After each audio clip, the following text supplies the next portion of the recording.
হাতে যদি মাত্র 10 মিনিট সময় থাকে তাহলে সকালের নাস্তার জন্য নরম তুলতুলে অসংখ্য ছিদ্রযুক্ত মজাদার এই নাস্তাটা কিন্তু আপনারা তৈরি করে নিতে পারবেন। কোরবানি ঈদের পর সকালের নাস্তায় গোশতের ঝোল দিয়ে খাওয়ার জন্য কিন্তু আমার বাসায় প্রায়ই এই নাস্তাটা তৈরি করা হয়। খেতে কিন্তু দারুণ মজা হয়ে থাকে। তো প্রথমেই একটা বাটির মধ্যে নিয়ে নিচ্ছি 1.5 কাপ আটা। এখানে কিন্তু আটা ময়দা যেকোনো একটা নিলেই হবে। তার সাথে দিয়ে দিচ্ছি স্বাদমতো কিছুটা লবণ আর 2 টেবিল চামচ দিয়ে দিলাম চিনি। যদি এই নাস্তাটা একটু মিষ্টি মিষ্টি খেতে চান তাহলে কিন্তু চিনির পরিমাণটা আর একটু বাড়িয়ে দিতে পারেন। তো প্রথমেই এই শুকনো উপকরণগুলোকে আগে ভালোভাবে নেড়েচেড়ে মিশিয়ে এখানে পরিমাণ মতো কিছুটা ঠান্ডা পানিতে একটা স্মুথ ব্যাটার তৈরি করে নিচ্ছি। আর ব্যাটারের ঘনত্বটা ঠিক কিন্তু এরকম হবে।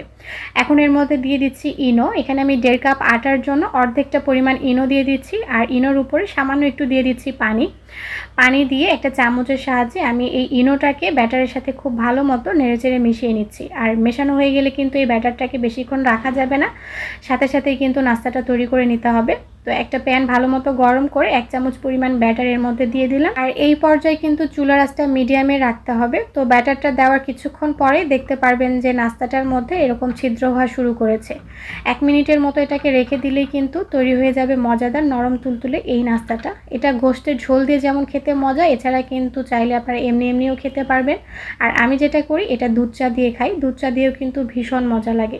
আপনারা কিন্তু মজার এই নাস্তাটা একবার তৈরি করে দেখতে পারেন।